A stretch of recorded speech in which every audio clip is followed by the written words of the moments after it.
Bonjour aux très braves qui sont ici ce matin, qui ont bravé cette tempête de neige, qui ont bravé le froid, qui sont avec nous. Et bonjour à ceux qui sont en ligne, qui en ce moment ont profité de ce moment pour pouvoir voir et nous accompagner là où Dieu vous a placé en ce moment. On est heureux de prendre ce temps ensemble et de s'arrêter, de profiter de ce que Dieu a mis pour nous ce matin. Nous sommes à notre avant-dernière semaine dans la série du Deutéronome, avant d'amorcer notre série vers Noël. Donc, avant-dernière semaine dans le Deutéronome, et Dieu a encore des choses à nous dire sur qui il est. Et il nous demande de l'écouter.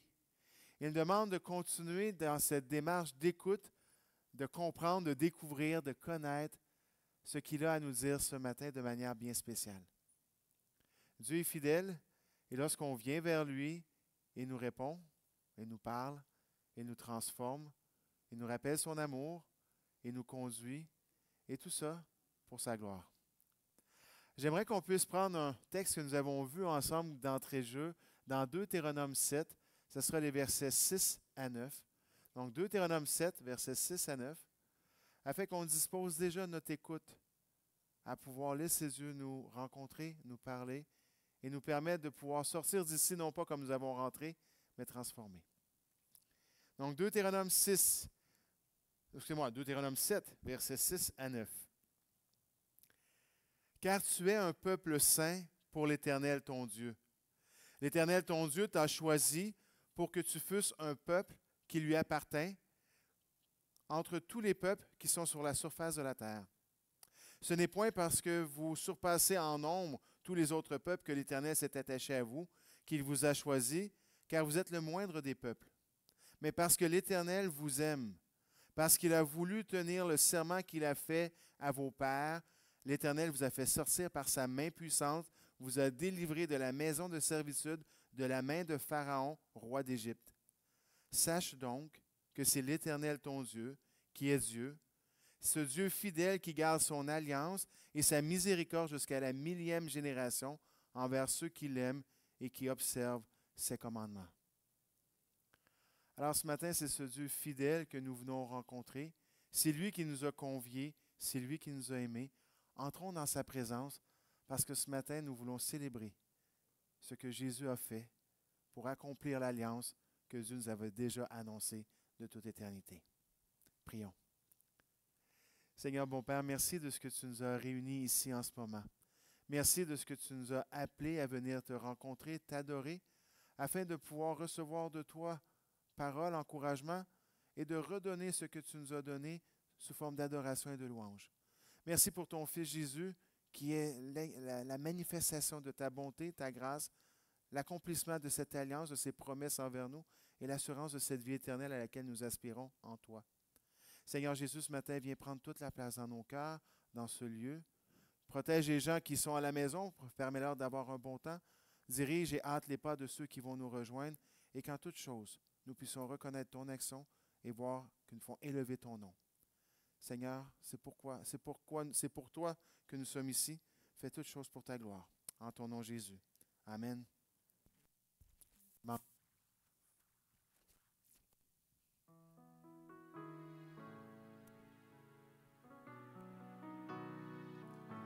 Bon matin à tous. Que la paix de l'Éternel soit avec vous ce matin. Est-ce que vous êtes dans la joie ce matin? Dans la joie ce matin. Et j'espère que vous pouvez dire, je suis dans la joie quand on me dit, allons à la maison de l'Éternel. Donc chantons à l'Éternel avec des cantiques de joie. Amen.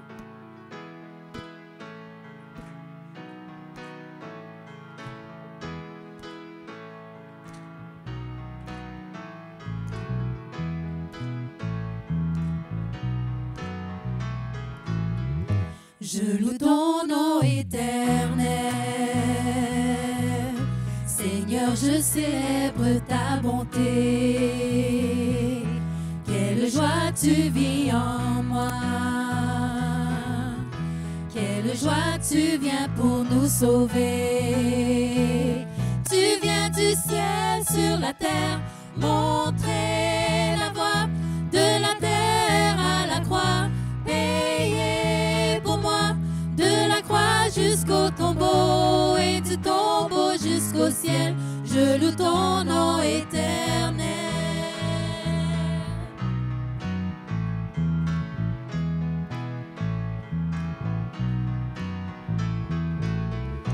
Je loue ton nom éternel.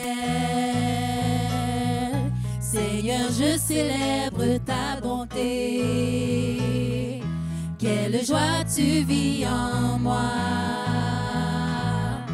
Quelle joie tu viens pour nous sauver. Tu viens du ciel sur la terre, montrer la voie de la terre à la croix, payer pour moi de la croix jusqu'au tombeau et du tombeau jusqu'au ciel. Je loue ton nom éternel. Tu viens du ciel sur la terre, montrer la voie de la terre à la croix, payer pour moi de la croix jusqu'au tombeau et du tombeau jusqu'au ciel. Je loue ton nom éternel. Je loue ton nom éternel. Je loue ton nom éternel.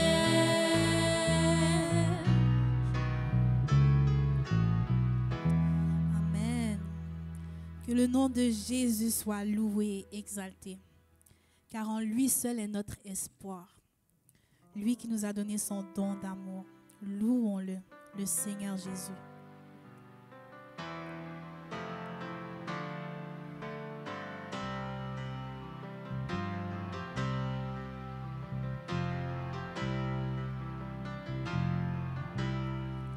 En Jésus seul est mon espoir, lui ma lumière, ma force, mon chant, pierre angulaire, solide en part, même quand l'orage devient violent.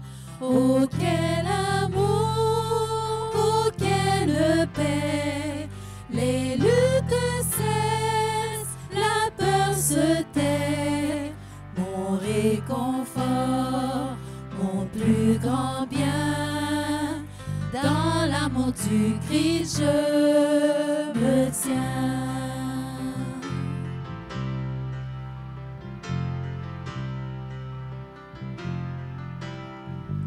En Jésus seul, tu sais fait chair, dans un enfant auquel mystère, ce don d'amour, de sainteté, haï par ceux qu'il vint sauver, jusqu'à la croix il s'est livré, sur lui la colère est tombée, tous mes péchés il les a pris, par la mort de Jésus je vis.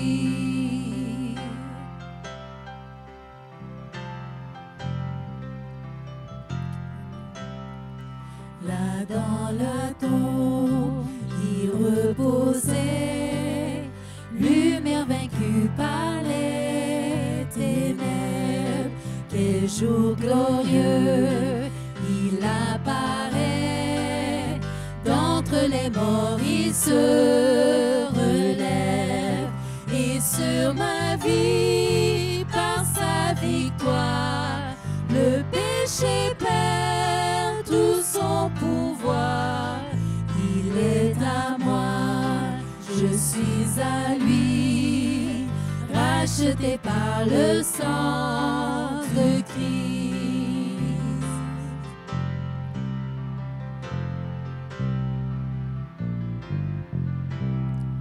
Je vis en paix, je meurs sans crainte, gardé par la puissance du Christ, du premier cri au dernier souffle. Jésus est maître de ma vie, les plans des hommes ou du malin ne peuvent m'arracher de sa main, et qu'il revienne ou me rappelle, par la force du Christ je tiendrai les plans des hommes ou du mal. ne peuvent m'arracher de sa main, et qu'il revienne ou me rappelle, par la force du Christ je tiendrai, et qu'il revienne ou me rappelle, par la force du Christ je tiendrai.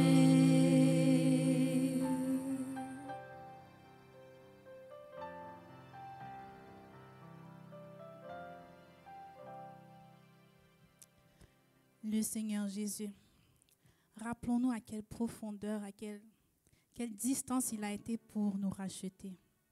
Lui qui a été attaché à la croix pour nous, pour toi et pour moi, que nous soyons délivrés du péché. Rappelons-nous cela. Rappelons-nous du grand amour que le Seigneur nous a démontré sur cette croix.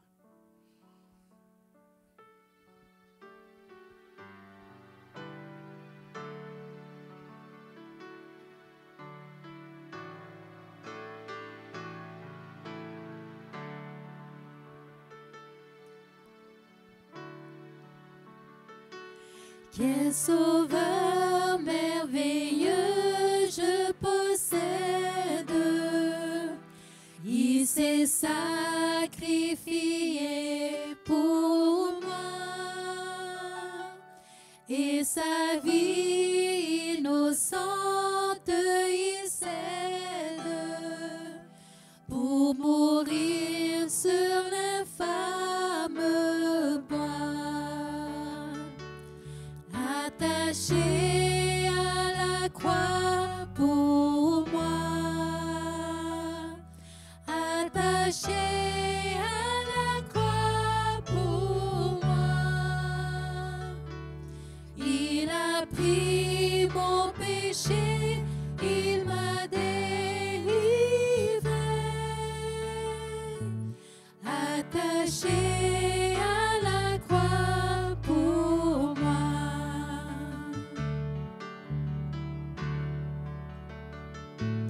Il renonce à la gloire céleste pour le plan rédempteur de Dieu.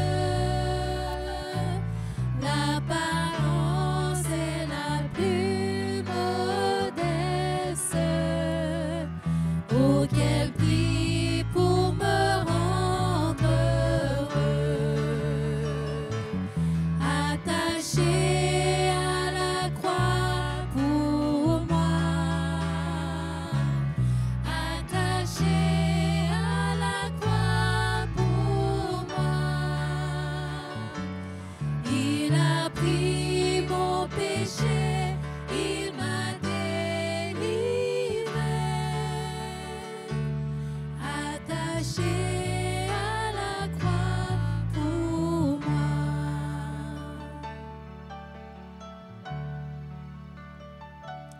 Maltraité, innocent pour ma vie, pour mes iniquités brisées, et chargé de mes maladies, il mourut pour guérir, sauver, attaché à la croix pour moi, attaché à la croix pour moi, il a pris mon péché, il m'a délivré, attaché à la croix pour moi. Le salut accompli pour ses frères, mon sauveur se rendit au ciel, il revient au profond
Majesté, à lui la majesté,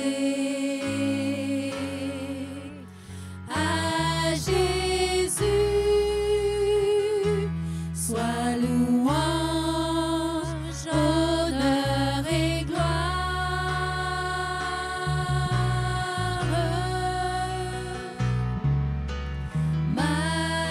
Majesté, suprême autorité,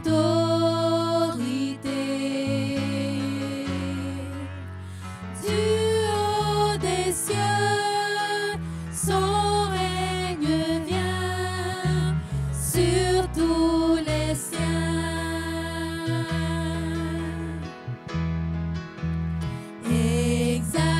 Exaltons et célébrons le nom de Jésus. Glorifions et proclamons Jésus-Christ le roi.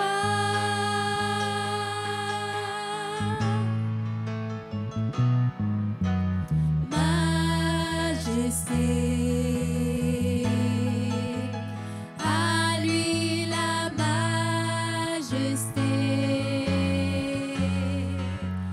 Dans notre cœur, Christ le Sauveur règne en Seigneur.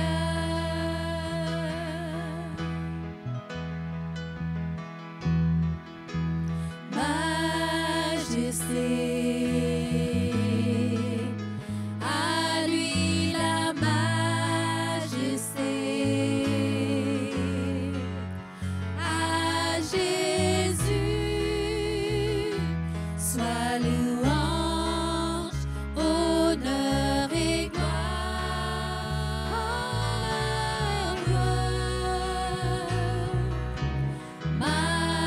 Majesté, suprême autorité, du haut des cieux, son règne vient sur tous les siens.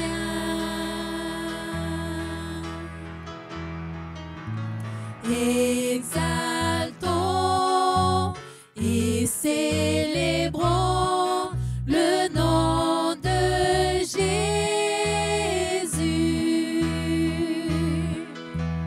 Glorifions et proclamons Jésus-Christ le roi.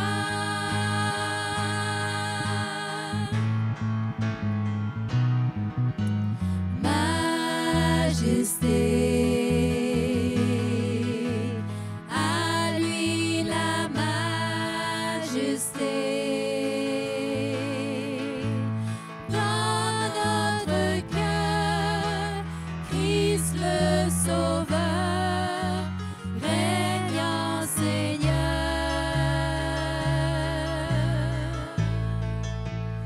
Dans notre cœur, Christ le Sauveur règne en Seigneur.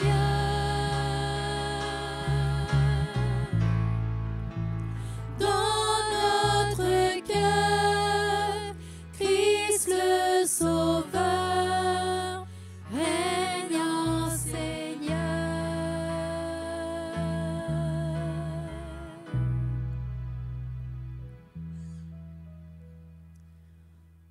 rois des rois, Dieu très saint.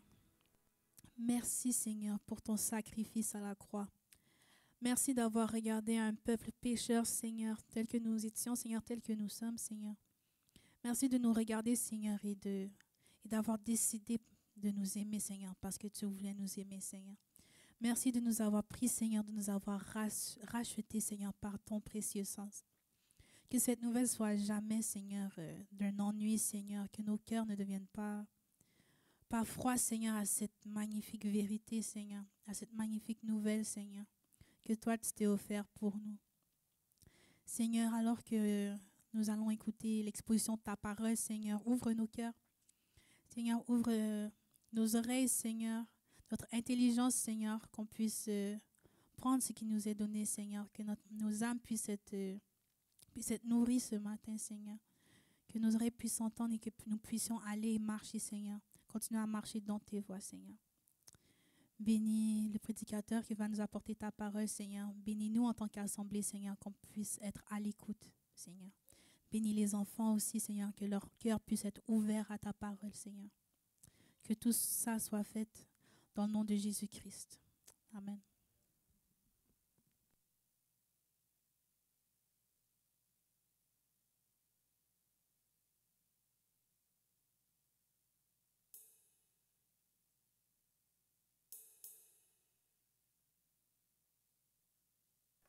Bon matin. Je m'appelle Jay. Je me sens presque comme un étranger ici. Ça fait tellement longtemps depuis que je suis à l'église. Alors, si on peut mettre le PowerPoint en avant. Ce matin, nous allons regarder, comme David a dit, un des derniers chapitres en Deutéronome, le chapitre 29. Et le titre du message, c'est « Partageons les promesses de Dieu à toutes les générations ». Si on peut avancer. Moi, j'étais en voyage depuis 3 semaines et finalement, j'étais en Asie à un moment donné et j'avais le privilège de travailler sur cette conférence de 300 plus praticiens en implantation d'église qui venaient de 4 pays asiatiques. Alors, on avait des personnes qui forment des implanteurs de plusieurs pays. Et un des souvenirs que je vais garder après avoir passé ce temps, c'est 3 jours ensemble pour regarder comment implanter plus d'églises à travers l'Asie. Il y avait comme une caméra qui finalement filmait les gens qui louaient dans la salle. On avait 300 leaders spirituels de plusieurs pays qui louaient Dieu. Et plusieurs venaient des pays dans lesquels il y a la persécution, il y a vraiment des difficultés. Les gens paient un grand sacrifice pour leur foi. Et je ne vais jamais oublier, en regardant ces personnes en train de louer, il y avait des personnes qui pleuraient. Même un de mes amis qui vient de Bangladesh pleurait en louant Dieu, d'avoir le privilège d'être dans cette grande salle avec ses frères et sœurs qui donnent aussi leur vie pour l'Église et pour l'avancement de l'Évangile. Il y avait des personnes qui étaient à genoux pour louer. Il y avait plusieurs personnes qui pleuraient. Il y avait plusieurs personnes avec les bras dans l'air. Et c'était vraiment un privilège d'être là et de participer dans ce grand rassemblement. Alors, c'est vraiment intéressant de voir qu'est-ce que Dieu fait en Asie en ce moment.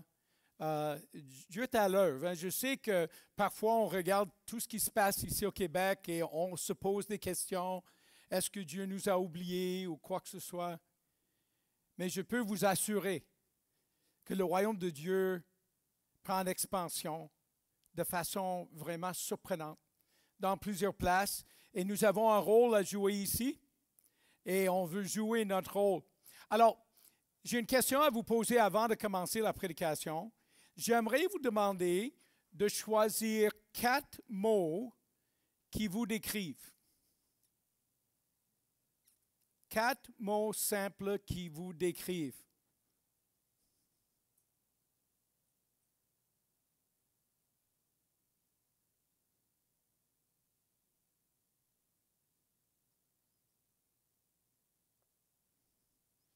En avez-vous? Oui? Est-ce que c'est difficile?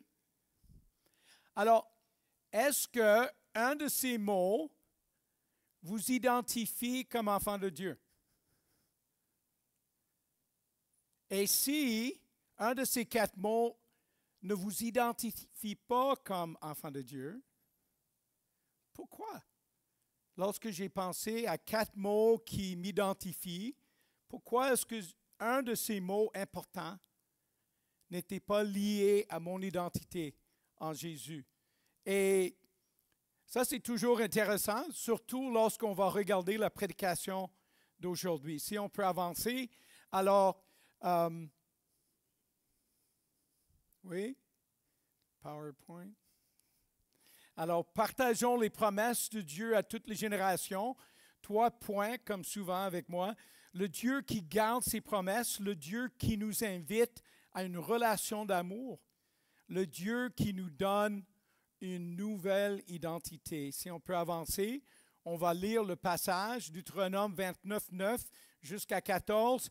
Vous allez tous vous présenter aujourd'hui devant l'Éternel, votre Dieu. C'est Moïse qui est en train de parler à une autre génération qui se prépare pour aller dans la terre promise. Et Moïse désire rappeler cette deuxième génération depuis l'Exode qui est le Dieu qu'ils servent.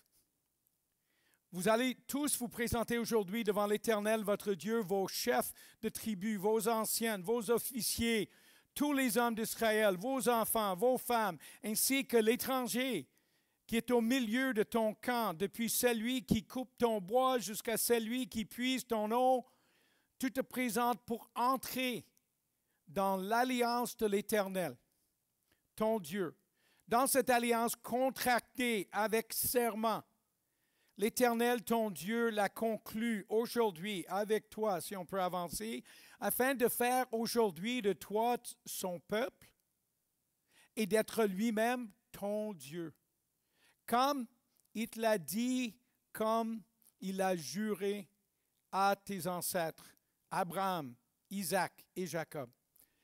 Ce n'est pas avec vous seuls que je conclus cette alliance contractée avec serment, mais c'est avec ceux qui sont ici parmi nous, présents aujourd'hui devant l'Éternel, notre Dieu, et, de façon surprenante, avec ceux qui ne sont pas ici parmi nous aujourd'hui.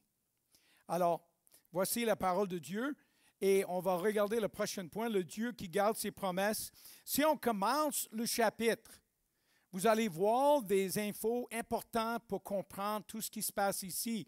Et en verset 1, Moïse dit, « Vous avez vu tout ce que l'Éternel a fait sous vos yeux en Égypte au Pharaon, à tous ses serviteurs et à tout son pays, les grandes épreuves que vous avez vues de vos yeux, ses miracles et ses grands prodiges. » Moïse veut que les gens se rappellent de tout ce que Dieu a déjà fait pour eux.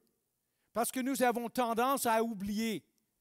Nous avons tous tendance à oublier qu'est-ce que Dieu a déjà fait pour nous et à quel point il est fidèle. Si il continue au verset 4, « Je vous ai conduit pendant 40 ans dans le désert. Vos vêtements ne sont pas usés sur vous et vos sandales ne sont pas usées à vos pieds. » Verset 6, « Vous êtes arrivés ici. Sihon, le roi d'Hesbon, et Og, le roi de Basan, sont sortis à notre rencontre pour nous combattre et nous les avons battus. Nous avons pris leur pays. » Verset 8, « Vous respecterez donc les paroles de cette alliance. Vous les mettrez en pratique afin de réussir dans tout ce que vous ferez. » Si Dieu est fidèle, Dieu avait fait des promesses au peuple d'Israël lorsqu'ils étaient en Égypte. Et il a tenu ses promesses, il a gardé ses promesses, il a fait ce qu'il a dit qu'il allait faire. Ce n'est pas que le peuple était tellement intelligent ou obéissant ou incroyablement bon. Non, pas du tout. Mais Dieu tient ses promesses. Dieu est fidèle. Même lorsque moi je ne suis pas fidèle, Dieu est fidèle. Lorsque vous n'êtes pas fidèle, Dieu est fidèle. Et si ça, ce n'est pas le fondement de votre vie, j'aimerais que vous repensiez votre fondement. Parce que ça, c'est tout un fondement. Un Dieu qui agit dans l'histoire, qui tient ses promesses, même malgré le fait que moi, je ne tiens pas toujours mes promesses. Est-ce que tu vis selon les promesses de Dieu? Est-ce que les promesses de Dieu sont pour vous le fondement de votre vie? Et sinon, quel est votre fondement? Quelle est cette chose sur laquelle vous êtes en train de bâtir votre vie? Avez-vous trouvé quelque chose de plus solide que la fidélité de Dieu et la fidélité de ses promesses? Parce que moi, je n'ai pas vu quelque chose de plus solide. Et je regarde constamment pour comprendre, est-ce que c'est vraiment vrai? Tout ce que la Bible dit? Est-ce que c'est vraiment le fondement sûr et certain? Et pour vous, qui ont basé votre vie sur la fidélité de Dieu et les promesses de Dieu, quelles sont les promesses les plus importantes pour vous? Quelles sont les promesses que vous partagez avec vos enfants, avec vos amis, avec les personnes que vous rencontrez? Est-ce que vous partagez la fidélité de Dieu et comment Dieu tient ses promesses aux autres? Parce que c'est justement dans le passage que Moïse désire souligner l'importance de génération en génération que nous partageons la fidélité de Dieu, les promesses de Dieu et que Dieu est digne de notre confiance. Si on peut avancer. Le Dieu qui nous invite à une relation d'amour. C'est intéressant de voir dans le verset 11, tu te présentes pour entrer dans l'alliance de l'Éternel, ton Dieu, dans cette alliance contractée avec serment. L'Éternel, ton Dieu, l'a conclu aujourd'hui avec toi, avec Israël, afin de faire aujourd'hui de toi son peuple et d'être lui-même ton Dieu, comme il te l'a dit et comme il a juré à tes ancêtres, Abraham, Isaac et Jacob. C'est vraiment intéressant de voir l'histoire d'Israël et comment Dieu a fait des promesses à Abraham, que finalement, sa famille, c'est... j'oublie le mot en français. En tout cas, ce serait comme les étoiles dans le ciel, le sable sur la plage, et qu'il aurait plusieurs personnes qui sortent de lui, et qu'à un moment donné, il y aurait des millions de personnes qui finalement ont une foi similaire à Abraham. Et nous voyons avec tout ce qui est arrivé dans l'histoire d'Israël, l'accomplissement de ces promesses. Et c'est les promesses faites à Abraham dans le passé, avant même qu'Israël existait. Ces promesses sont en train d'être finalement réalisées dans toute leur ampleur aujourd'hui. Pouvez-vous imaginer qu'un homme comme Abraham qui erre dans le désert, il a quitté sa ville et son pays, il est tout seul, il reçoit des promesses que les personnes qui vont sortir de toi et qui vont avoir la même foi que toi seront comme le sable sur les plages.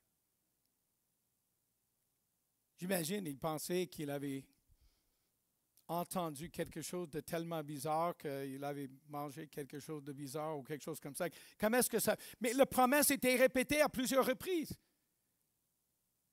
Et Dieu a tenu la promesse.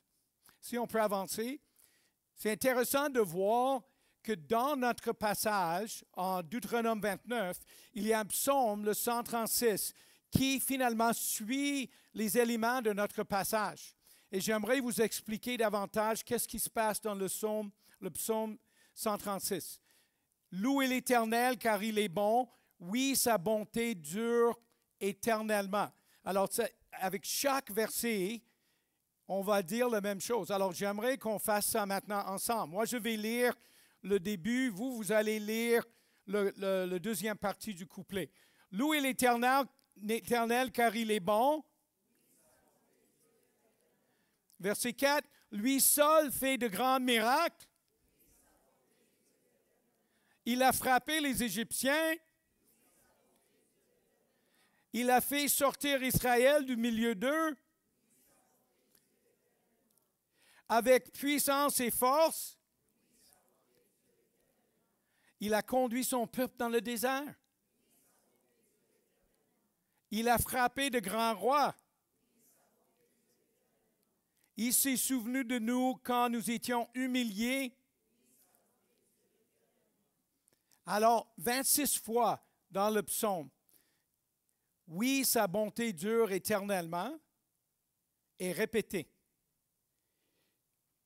Mais si on peut avancer, sa bonté, le mot en hébreu, c'est hesed.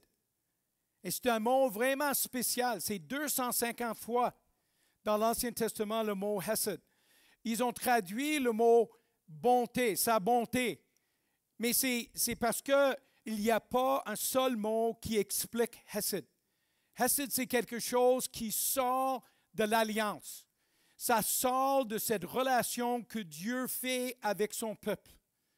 Moi, j'ai quelque chose qui me rappelle de l'alliance que j'ai avec ma femme. Mais Dieu, il conclut une alliance avec Israël. Et lui, il a resté fidèle à cette alliance. Et dans le mot hesed, nous voyons l'amour inébranlable, la miséricorde, la bonté, la loyauté, la fidélité à l'alliance. Et il n'y a aucun mot qui peut exprimer tout ça en français. L'idée englobe une dévotion, des actes de compassion, un amour lié à l'alliance faite entre Dieu et son peuple.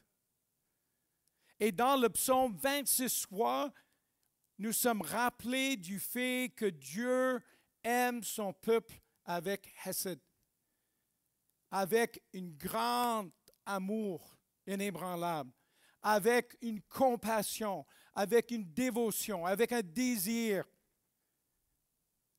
de faire tout ce qu'il faut pour prendre soin de son peuple.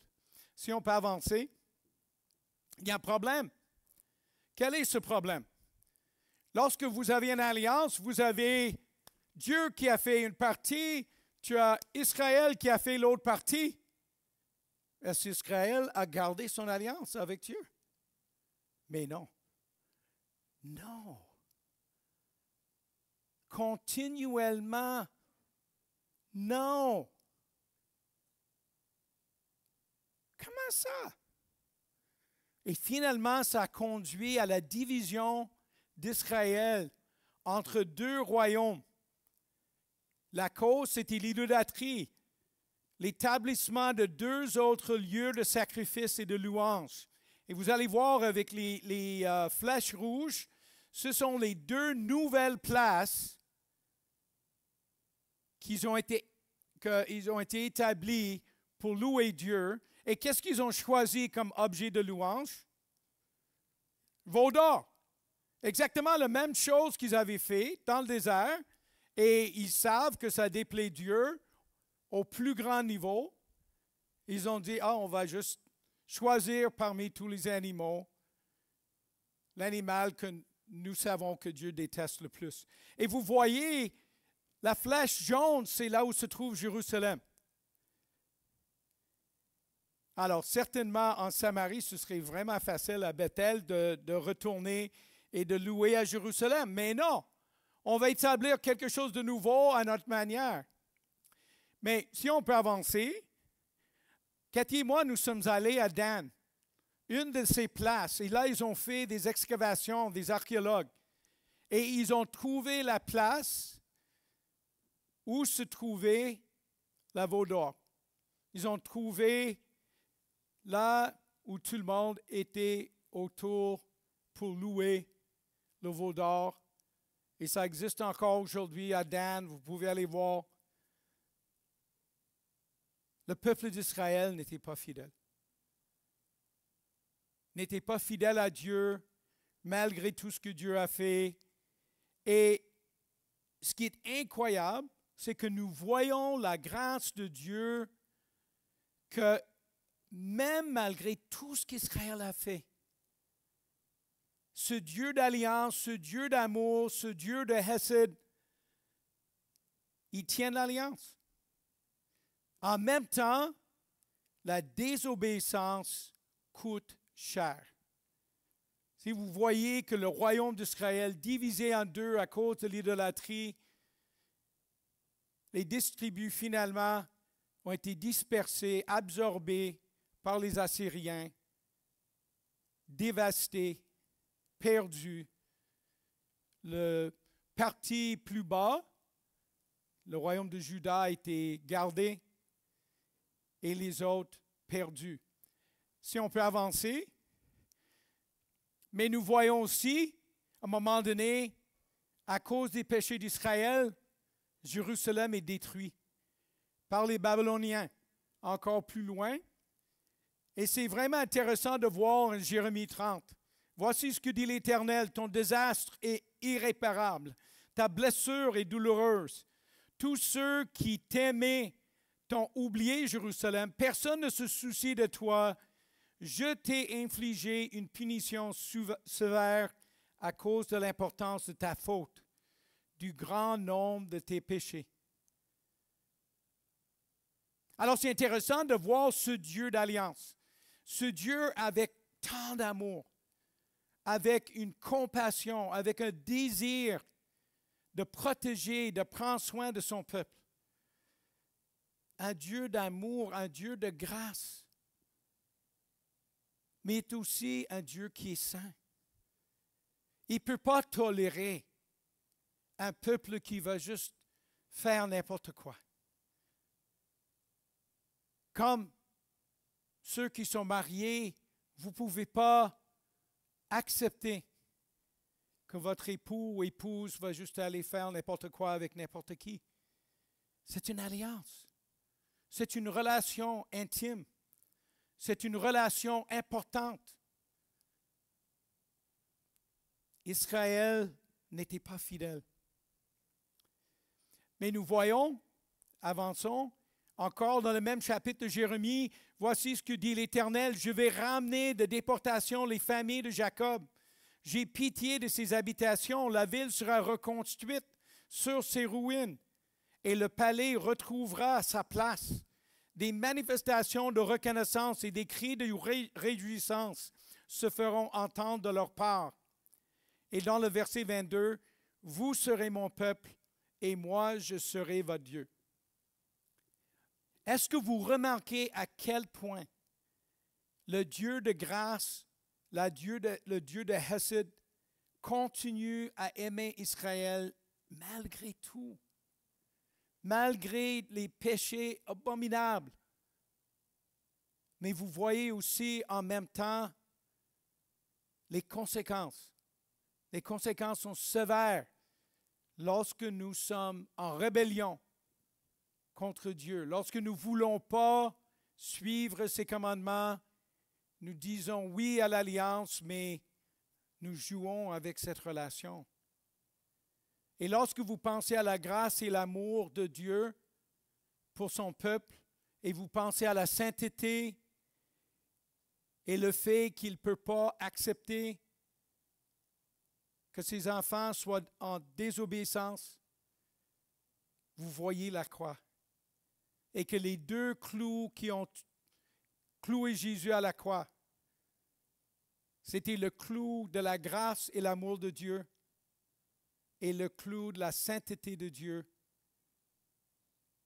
et que son incapacité d'accepter la rébellion et tout ça. Et Jésus a été cloué par ces 2 clous. Et nous voyons ces clous dans la vie et l'histoire d'Israël. Pourquoi est-ce que nous avons toute cette histoire dans la Bible? Pourquoi est-ce qu'on n'a pas juste commencé avec le Nouveau Testament? Pourquoi l'Ancien? Pourquoi est-ce que nous étudions Deutéronome? Parce que l'histoire d'Israël est vraiment importante pour nous. Et l'histoire d'Israël crée un contexte dans lequel il y a une histoire d'un peuple, un peuple conduit par Dieu, protégé par Dieu, rétabli par Dieu, et aussi un contexte dans lequel il y a des prophéties, on parle d'un Messie qui va venir à un moment donné, et que nous voyons à travers toute cette histoire la personne de Jésus. Dieu qui s'incarne, Dieu qui vient sur terre, Emmanuel, Dieu avec nous, qui vient pour nous sauver dans notre situation parce que nous ne sommes pas mieux que les Juifs. Moi, je ne suis pas mieux que les Juifs.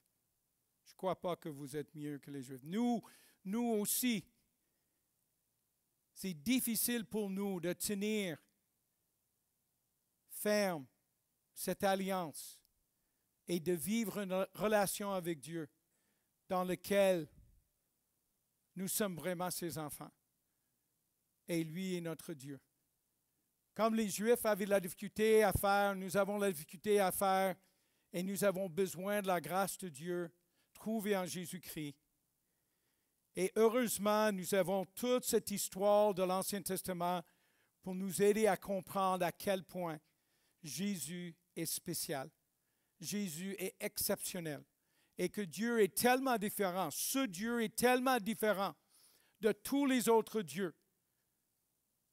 Allah n'est pas comme le Dieu de la Bible. Il n'y a aucun Dieu parmi les 300 millions de dieux hindous qui sont comme le Dieu de la Bible. Bouddha n'est pas comme le Dieu de la Bible. Et tous les dieux romains et grecs que les gens louaient pendant des siècles, pas du tout comme le Dieu de la Bible. Et c'est à travers ces choses que nous reconnaissons la personne de Dieu, les qualités de Dieu, le caractère de Dieu, la fidélité, l'amour et aussi la sainteté. Est-ce que toi, tu mets la patience de Dieu à l'épreuve, comme Israël a fait? Dans ta vie, quelles sont les places où tu ne vis pas cette alliance avec Dieu? Où sont ces places où tu dis, j'ai pas vraiment besoin de penser à qu'est-ce que Dieu veut, je vais faire ce que moi je veux. Parce que ça, c'est Israël. Ça, c'est une attitude que plusieurs des Juifs avaient et qui a conduit jusqu'à la dérive. Et dans quel domaine est-ce que tu mets Dieu à l'épreuve? Et qu'est-ce que ta désobéissance te coûtera plus tard dans ta vie? Parce qu'on ne se moque pas de Dieu. Ça, c'est une chose qui est vraiment importante de voir. C'est ce Dieu de hesed et d'amour, de grâce, est un Dieu saint et on ne peut pas se moquer de lui. On ne peut pas juste dire on va vivre selon la grâce, on ne se sent pas vraiment concerné par la sainteté de Dieu. C'est un tout. Une personne, un caractère. Alors, qu'est-ce que ma désobéissance va me coûter? Parce que nous voyons à travers l'histoire d'Israël, leur désobéissance n'était pas oubliée. Ça a toujours coûté. Et que nous aussi, en tant que peuple de Dieu, Dieu désire que nous soyons vraiment son peuple. Si on peut avancer vers le 3e point, le Dieu qui nous donne une nouvelle identité. Il y a quelque chose de vraiment spécial ici dans le sens que Dieu a toujours dit au peuple d'Israël, vous êtes mon peuple. Mais dans le Nouveau Testament, nous avons un privilège que les Juifs de l'Ancien Testament n'avaient pas. Nous voyons ça en Romains chapitre 8, verset 14. En effet, tous ceux qui sont conduits par l'Esprit de Dieu sont fils de Dieu ou enfants de Dieu. Et vous n'avez pas reçu un esprit d'esclavage pour être encore dans la crainte, mais vous avez reçu un esprit d'adoption, par lequel nous crions « Abba, Père ». Nous ne voyons pas ça dans l'Ancien Testament. Nous ne voyons pas les Juifs en train de dire « Dieu est Abba, notre Père ». Mais nous, dans le Nouveau Testament, à travers le sacrifice que Jésus a fait, nous avons un grand privilège d'être vus comme des enfants de Dieu plutôt que juste le peuple de Dieu. L'Esprit lui-même rend témoignage à notre esprit que nous sommes enfants de Dieu. C'est vraiment bizarre dans ce passage, en Deutéronome 29, verset 14. Mais c'est avec ceux qui sont ici parmi nous présents aujourd'hui devant l'Éternel, notre Dieu, et avec ceux qui ne sont pas ici parmi nous aujourd'hui, que Dieu conclut l'alliance. Qu'est-ce que ça veut dire? Si Moïse est en train de parler de l'alliance avec toute la génération des Israélites qui étaient là, il a dit, il y a d'autres personnes qui ne sont pas ici qui feront partie. Et c'est vrai qu'à travers tous les Juifs et tout ça, il y a d'autres générations de Juifs. Mais aussi, c'est nous. Parce que Jésus est venu pas juste pour toucher les Juifs, Jésus est venu pour toucher le monde entier. Toute nation, toute langue, devant le trône, à un moment donné, au ciel. Alors, Israël, c'est le peuple de Dieu, mais l'Église, aujourd'hui, c'est le peuple de Dieu. L'Église a pris pas toute la place d'Israël, parce qu'Israël a encore un rôle à jouer. Mais nous voyons, en tant que disciples de Jésus, nous sommes aussi considérés comme des enfants de Dieu. Et des mots qui sont utilisés pour décrire cette relation maintenant que nous avons avec Dieu est vraiment intéressant. Adoptés. Nous sommes adoptés. Nous sommes héritiers. Ça veut dire que nous allons recevoir de Dieu des choses, des bénéfices, des récompenses, des choses que Jésus, avec son sacrifice, a gagnées pour nous. Que nous sommes des prêtres. En 1 Pierre chapitre 2, on parle du fait que nous sommes des prêtres. Nous sommes des enfants de Dieu. Nous faisons partie d'une grande famille mondiale de chrétiens. Si on peut avancer. Je vais juste lire ce passage de 1 Pierre 2, 9. Vous êtes un peuple choisi, des prêtres royaux, une nation sainte, un peuple racheté, afin de proclamer les louanges de celui qui vous a appelé des ténèbres à sa merveilleuse lumière. Vous qui autrefois n'étiez pas un peuple, vous êtes maintenant le peuple de Dieu. Vous qui n'aviez pas obtenu compassion, vous avez maintenant obtenu compassion. Alors c'est vraiment incroyable que Dieu ouvre les portes. Il ne dit pas juste la nation d'Israël, mais je désire avoir une relation avec les gens de toute langue, de toute nation, de tout pays. Et ça, c'est pourquoi parfois il y a des personnes qui vont en Asie pour travailler là-bas. Alors, quelle est ton identité? Est-ce que lorsque tu penses à toi-même, qui suis-je? Ça, c'est un mot, ça, c'est une idée importante aujourd'hui, n'est-ce pas? Avec toutes les identités que les gens ont aujourd'hui, ils vont essayer de changer leur sexe et faire toutes sortes de choses. La question d'identité est devenue une question importante aujourd'hui pour plusieurs personnes. Quelle est ton identité?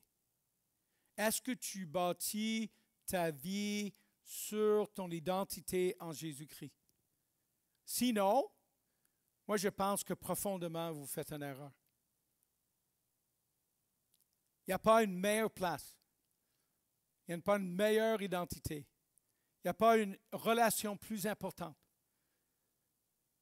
que d'avoir une relation avec Dieu dans laquelle je suis un enfant de Dieu et que Dieu désire mon bien, désire me conduire à devenir de plus en plus comme Jésus, le meilleur J possible est le J qui marche avec Jésus-Christ.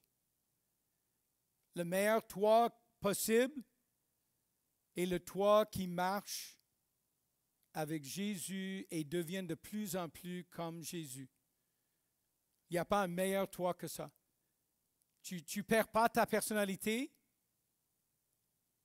tu reçois de nouvelles choses, un caractère qui est basé sur la personne de Jésus, avec le fait que tu es adopté, tu as un héritage, tu es un prêtre. C'est incroyable.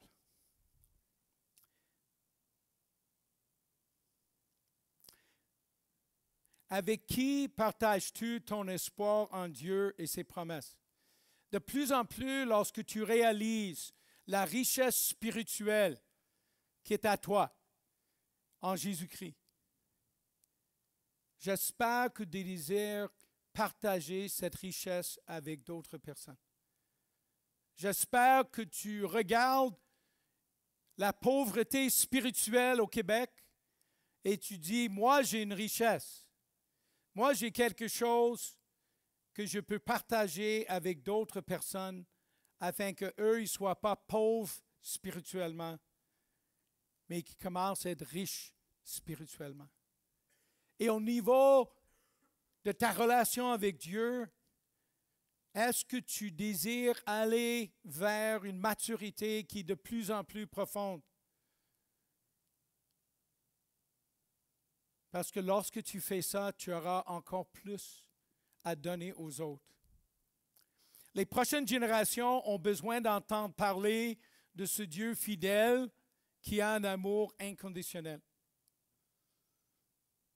Lorsqu'on regarde notre congrégation, merci à tous les jeunes adultes qui sont ici. Je suis tellement content de vous voir. Vous êtes importants. Chacun de vous, vous êtes précieux. Nous sommes contents que vous soyez ici. Mais il n'y a pas assez. Je ne sais pas si vous avez remarqué, mais on vieillit. Oui? Et si on n'a pas beaucoup de jeunes dans l'Église, qu'est-ce qui va se passer dans cette Église et dans les autres églises ici au Québec? Nous manquons des générations. Nous avons un problème. Nous ne partageons pas la fidélité et le message de l'Évangile, la fidélité de Dieu aux jeunes comme il faut. Alors, il y a un principe qui est vraiment important pour chaque Église.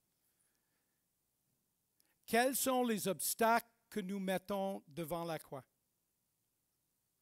Et nous avons tendance, dans nos églises, à créer des obstacles pour que les gens ne peuvent pas venir, comprendre l'Évangile, comprendre l'importance de l'Évangile et désirer ou décider d'avancer vers Jésus-Christ. Et notre Église a besoin de pencher sur cette question. Quels sont les obstacles que nous mettons qui empêchent que les gens puissent venir ici, entendre l'Évangile, comprendre l'Évangile et avancer vers Jésus-Christ? Et comment pouvons-nous accueillir les plus jeunes et les aider à connaître Jésus et Dieu le Père? Parce que c'est clair dans ce passage, c'est génération après génération. Dieu n'a pas de petits-enfants. Avez-vous jamais en pensé? Dieu n'a pas de petits-enfants, il a juste des enfants.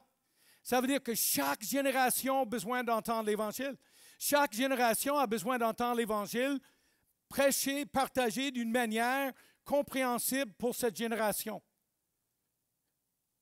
Ce n'est pas que l'Évangile change. C'est que ceux qui ont besoin de l'Évangile, eux, ils changent de place. Ça veut dire que la façon par laquelle nous partageons l'Évangile, ça a besoin de changer. Pas l'Évangile. L'Évangile ne change pas. Mais comment nous partageons l'Évangile, ça, on a besoin de changer. On a besoin de trouver la nouvelle adresse de chaque génération, afin que l'Évangile est compréhensible pour eux dans le contexte dans lequel ils habitent aujourd'hui. Et notre Église a besoin de grandir dans ça. Prions. Ô Seigneur, quel privilège nous avons reçu d'être tes enfants. Quel privilège d'être nés après que Jésus est allé à la croix, d'entendre l'Évangile dans notre contexte. Je me rappelle lorsque j'ai compris l'Évangile dans une maison d'étudiants à l'université. Oh, quelle bonté, quelle joie, quel message qui a changé ma vie. Oh Seigneur, merci pour chacun de nous, comment nous avons entendu la bonne nouvelle de Jésus-Christ, tout ce qu'il a fait sur la croix. Oh Seigneur, donne-nous à cœur un désir de partager ça avec d'autres. Et de faire en sorte que les nouvelles générations se sentent à l'aise dans l'Église, trouvent leur place, comprennent l'Évangile. On a tellement de travail à faire ici au Québec, Seigneur. Oh, aie pitié de nous. Nous ne faisons pas un bon travail pour vraiment toucher chaque génération. Nous prions au nom de Jésus. Amen.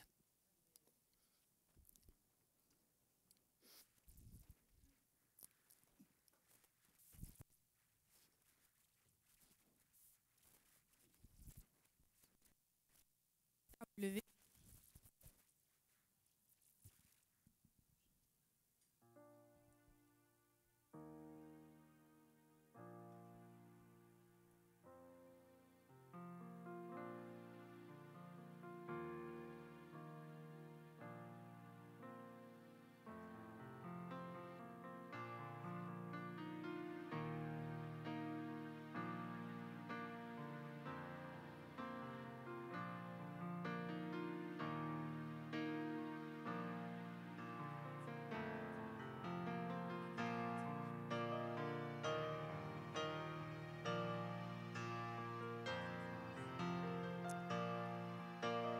Donc, nous allons chanter ta parole. Malheureusement, l'Internet ne marche pas en ce moment. Donc, on va chanter ta parole.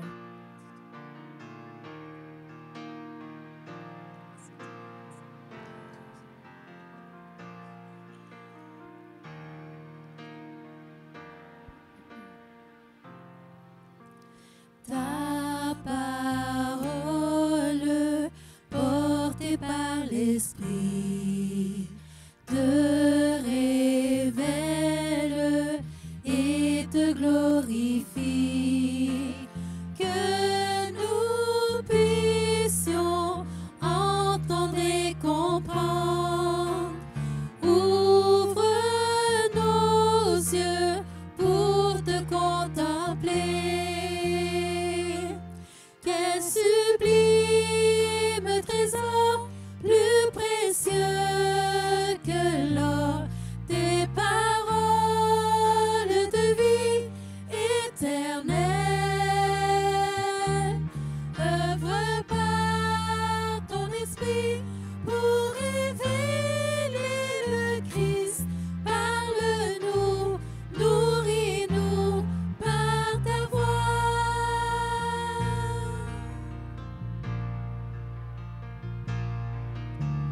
Ta parole convainc de péché et nous change pour te ressembler.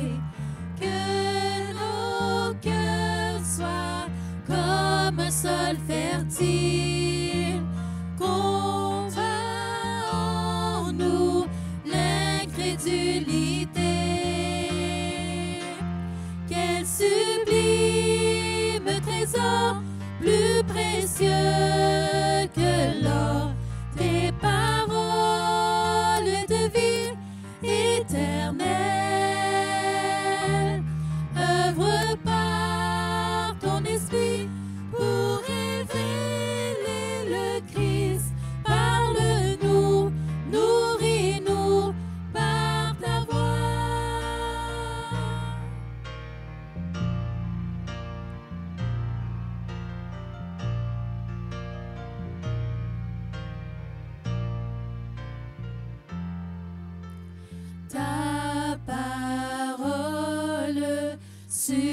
firme fondation, l'espérance des générations.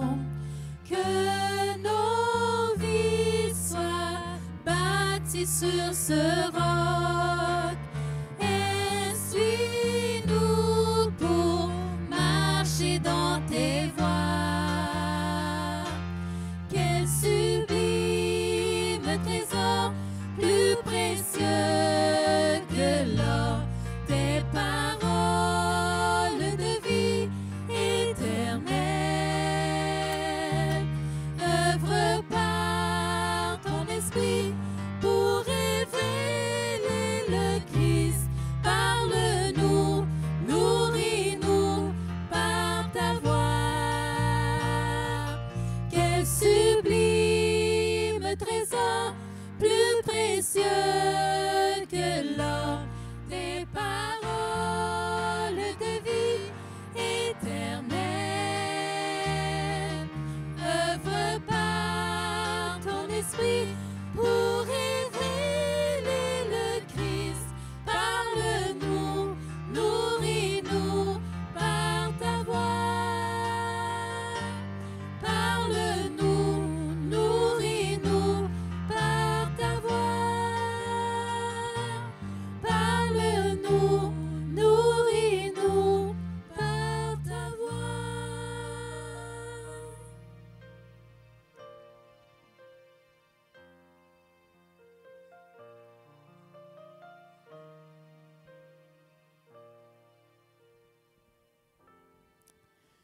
Le prochain chant nous dit: mais je sais qu'en lui j'ai la vie. Il m'a sauvé dans son amour. Et gardé par sa main meurtrie, j'attends l'heure de son retour. Si vous avez l'assurance que c'est ce qui vous attend, si vous savez que c'est en lui que vous avez la vie, je vais vous inviter à chanter ce dernier chant.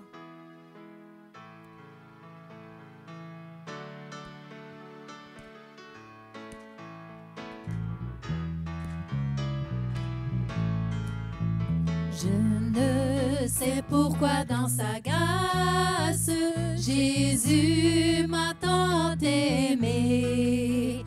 Pourquoi par son sang il efface ma dette, mon péché.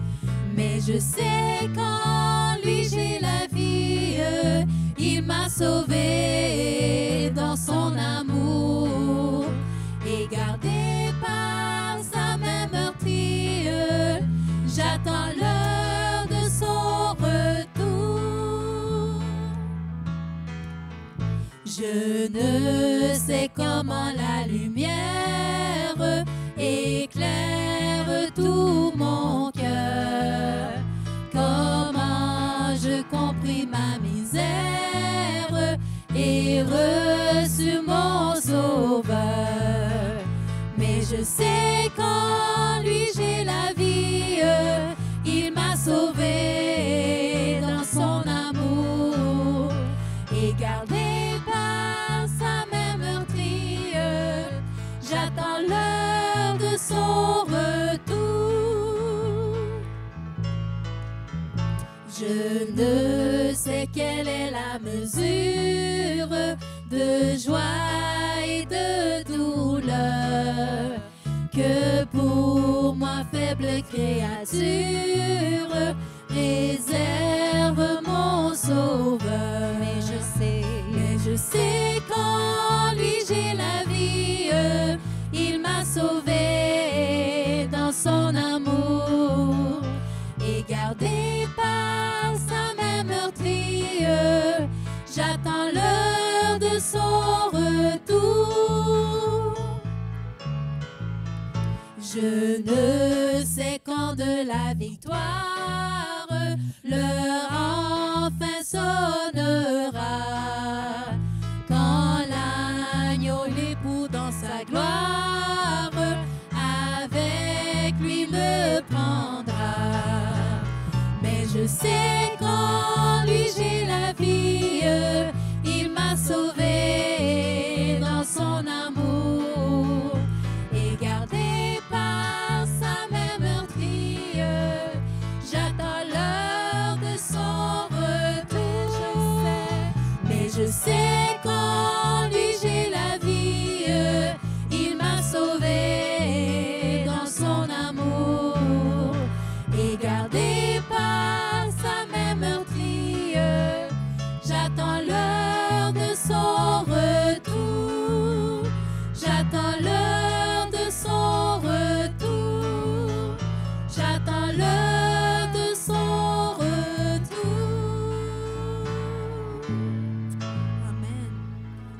s'asseoir.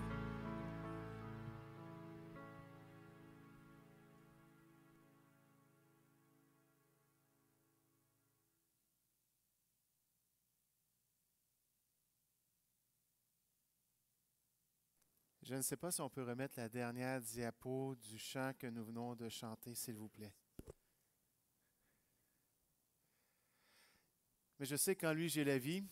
Il m'a sauvé dans son amour. Il m'a gardé par sa main meurtrie. J'attends l'heure de son retour. On a entendu la fidélité de Dieu, on a entendu le hesed de Dieu et on voit l'Évangile. Ici, on voit que Dieu n'a rien ménagé pour que nous puissions se retrouver dans sa main meurtrie à cause de son amour. Dieu a tout renversé pour que son Évangile nous rejoigne, pour transformer nos vies. Il n'y a rien qu'il ne peut pas encore renverser pour rejoindre les vies qu'il veut conduire à lui, afin que plusieurs attendent l'heure de son retour. Et c'est là la fidélité de Dieu. C'est là sa bonté. Et c'est là où on voit qu'il peut tout. Par sa fidélité, par son amour. Et rien ne tient devant lui. Et il nous garde dans sa main meurtrie. Quel encouragement. Quel encouragement. Merci Jay. Merci l'équipe de louange. Quel encouragement. Ce matin, dans ce temps que nous allons passer, un temps de prière, j'aimerais qu'on remette à notre Dieu qui a la capacité de tout transformer, tout changer, parce qu'il nous garde dans sa main, notre frère Emmanuel, qui est en ce moment à l'hôpital. Nous ne savons pas pour quelle raison il y est rentré cette nuit, mais nous savons qu'il y est. Mais nous savons qu'il est en ce moment dans la présence de son Dieu et que son Dieu prendra soin, notre Dieu prendra soin de lui. Alors, je vous invite à le garder en prière. Lorsque nous aurons plus d'informations, nous vous le communiquerons. Et si vous avez à cœur de partager par texto, par courriel, par téléphone, encouragement, prière à la famille, vous êtes les bienvenus de le faire. Donc, Dieu peut faire de grandes choses. C'est pourquoi nous allons prier en ce moment, pour qu'il puisse agir dans cette situation. Seigneur, mon Père, toi, tu es le Dieu de l'impossible, le Dieu qui a tout créé, le Dieu qui nous garde dans sa main meurtrie et qui aucun obstacle n'arrête. Seigneur, la santé, la fragilité, les épreuves, les différentes souffrances sont des choses que toi, tu gardes dans ta main et que tu peux enlever selon ta volonté. Nous te demandons d'agir, d'intervenir dans la situation d'Emmanuel, de lui permettre de recouvrir une pleine santé et de le garder. On te demande également d'intervenir dans son cœur afin de le garder dans sa paix, dans cette foi que nous savons qu'il a en toi, afin qu'il puisse à nouveau proclamer que tu as agi. Que tu gardes sa famille également dans cette paix, dans cette assurance que tu es au contrôle et que tu prends soin. Nous joignons à Emmanuel toute la communauté parce que nous savons que dans cette communauté, nous sommes nombreux, plusieurs personnes peuvent vivre différentes afflictions, différents défis, différentes souffrances, mais on veut te les remettre toutes et chacun. Parce que nous savons que tous et chacun sommes aimés par toi et que toi, tu peux intervenir puissamment dans les vies afin de changer les situations, de pouvoir transformer nos cœurs ou nous donner la persévérance d'attendre avec patience le temps que tu interviennes, tout en sachant que tu nous soutiendras. Seigneur, merci de ce que nous avons cette assurance en toi, que tu peux tout, que tu prends soin, que tu nous aimes et que ta fidélité n'atteint jamais de limite. Seigneur, merci pour cette assurance que tu mets dans nos vies. Seigneur, devant cette assurance, nous voulons également te porter nos offrandes, te demandant de pouvoir recevoir de nous le peu que nous t'apportons, sachant que toi, tu donnes tout. Nous te demandons de faire fructifier ces offrandes afin de pouvoir faire de Pointe-aux-Trembles un endroit où nous proclamons ton évangile partout. Que toute barrière puisse être enlevée afin que nous puissions rejoindre les gens que tu veux toucher afin de changer leur vie et les conduire à attendre ton retour également. Seigneur, donne sagesse et intelligence à ceux qui vont administrer toutes ces choses afin que ton royaume soit proclamé et que nous voyons ton œuvre manifeste parmi nous.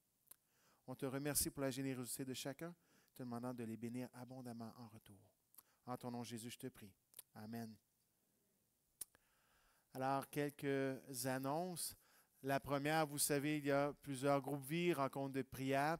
Toutes les informations sur ces choses, l'activité hebdomadaire, sont sur le téléviseur derrière, également dans la lettre de nouvelles. On vous invite à les regarder et prendre l'habitude de les regarder afin de savoir qu'est-ce qui se passe dans votre Église. Les deux prochaines annonces sont des annonces qui nous sont venues à cœur parce que nous savons que dans la communauté, dans notre communauté, plusieurs personnes pourraient bénéficier de ces informations. Donc, la première information touche l'immigration. Donc, certaines personnes savent qu'en ce moment, les règles changent, les ressources changent et il y a des besoins qui sont présents. Nous aimerions vous inviter à considérer assister à une rencontre d'information samedi prochain, le 22, de 11h à midi, afin de pouvoir recevoir les informations ou de connaître les ressources qui pourraient vous être utiles, afin de pouvoir peut-être régulariser vos statuts ou savoir quelles sont les démarches à entreprendre afin de pouvoir avoir accès. Donc, cette rencontre a lieu en haut. C'est à travers 4 femmes qui, elles, organisent ces rencontres et vous allez pouvoir avoir des spécialistes qui vont vous donner coup de main, informations, ressources. Donc, si vous êtes interpellé par cette annonce ou vous connaissez des personnes qui seraient au bénéfice de cette ressource, s'il vous plaît, gardez-le en tête et venez prendre l'information et gardez aussi cette situation en prière parce que nous savons que plusieurs familles sont en attente de pouvoir avoir ce privilège, de pouvoir avoir des situations régularisées, normalisées, afin de pouvoir s'établir et pouvoir participer au royaume de Dieu ici à Pointe-aux-Trembles. Deuxième annonce, cette fois-ci, c'est pour l'éducation et j'invite Edlène à venir nous rejoindre pour vous en parler.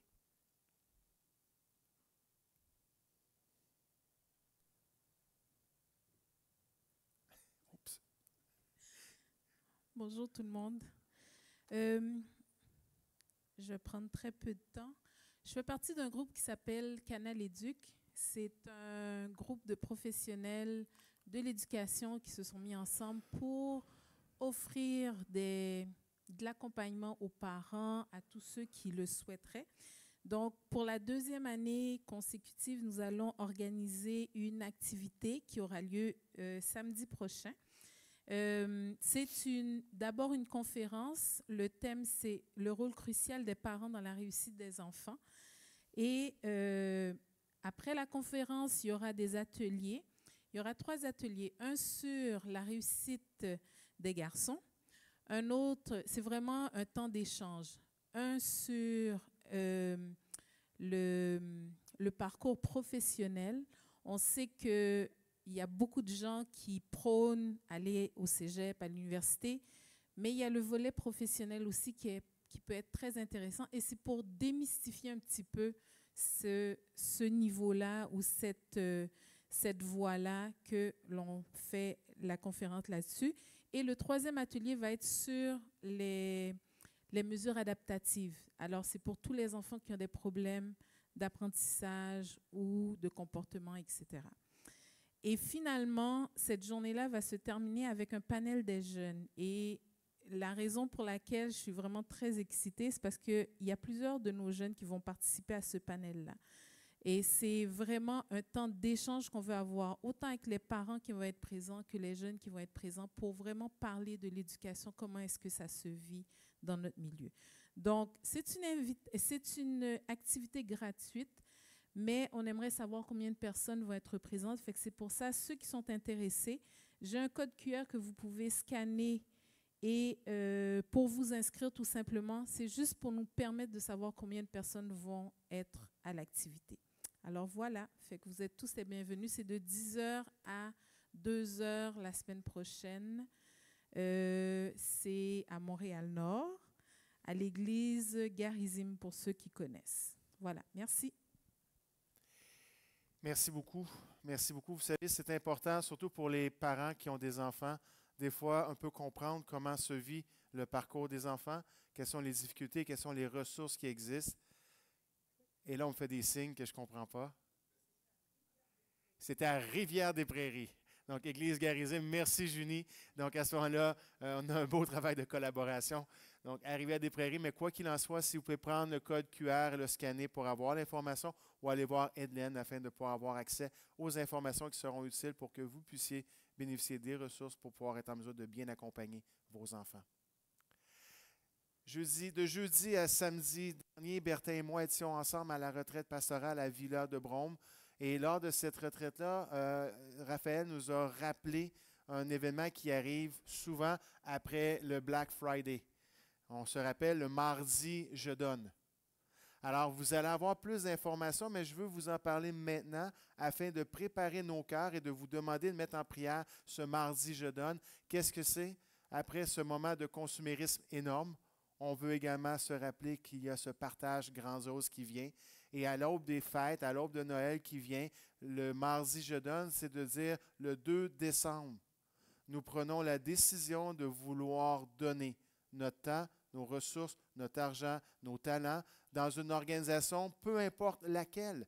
Ce n'est pas nécessairement l'Église, quoique si vous avez à cœur et Dieu vous met à cœur, allez, mais ça peut être autour de vous parce que ces dons et cette générosité deviennent une occasion de partage de l'amour que Christ a mis en nous pour les gens qui ont besoin de le connaître. Donc, le mardi je donne, c'est un mouvement qui est excessivement important pour être capable de communiquer la vraie chose qui est derrière l'amour de Dieu et cette générosité qu'il a mis en nous. Donc, pensez déjà à quel endroit Dieu vous interpelle pour donner, partager, contribuer avec vos ressources. Et tout est permis. C'est un mouvement où on veut amener la générosité à l'avant-plan parce que Dieu a été généreux pour nous. Et également, vous partagez une autre nouvelle. La campagne qui a eu lieu Libre de croire au Québec a porté des fruits. Il ne faut pas relâcher notre contribution, notre participation. Et pour ceux qui sont moins familiers, nous connaissons la loi sur la laïcité. Nous savons également qu'il y a des décisions qui viennent. Mais ce qu'on vous demande, c'est si vous n'avez pas encore complété la lettre, si vous n'avez pas communiqué avec votre député ou autre, vous n'avez pas pris part au Québec libre de croire avec vos images Facebook, faites-le. Parce qu'en ce moment, les gens sont sensibilisés au fait que les chrétiens évangéliques au Québec et tous les chrétiens ont en ce moment ce désir de pouvoir continuer à adorer leur Dieu, non seulement en privé, mais dans les sphères publiques qu'il existe, parce que notre Dieu n'est pas un Dieu privé, mais il est un Dieu de toute la création. Et il faut que ce droit-là que nous avons de pouvoir l'adorer puisse être préservé. Et ce qui a été fait jusqu'à présent porte ses fruits au niveau des élus. Bon, on vous invite à continuer et à pouvoir embarquer dans le mouvement si jamais vous n'avez pas déjà fait la démarche, parce que Dieu ouvre des portes et on vous demande de continuer à prier pour cela. Ça va pour ça? Qui est-ce qui a d'informations? Donc, information, comme vous le savez, à l'arrière, j'ai Enriquez qui va vous y attendre. Vous avez des questions? Vous avez le désir de vouloir recevoir le sac cadeau de l'Église, simplement connaître les activités ou partager votre désir de recevoir visite ou encore des personnes qui pourront vous présenter Christ, mais vous êtes les bienvenus d'aller voir Enriquez à la fin du culte afin de pouvoir lui témoigner de ces choses ou simplement nous dire que vous avez apprécié ou que vous aimeriez simplement avoir plus d'éléments pour vous permettre de vous sentir à l'aise ici parmi nous. En guise de bénédiction. C'est une longue bénédiction, mais elle vaut la peine. Tirez du psaume 100, du verset 3 à 5, et vous reverrez tout ce que nous avons vu aujourd'hui, afin que cette bénédiction nous encourage pour cette semaine. Sachez que l'Éternel est Dieu. C'est lui qui nous a fait et nous lui appartenons. Nous sommes son peuple et le troupeau de son pâturage. Entrez dans ses portes avec des louanges, dans ses parvis avec des cantiques. Célébrez-le, bénissez son nom, car l'Éternel est bon, sa bonté durera toujours et sa fidélité de génération en génération. Bonne semaine à tous.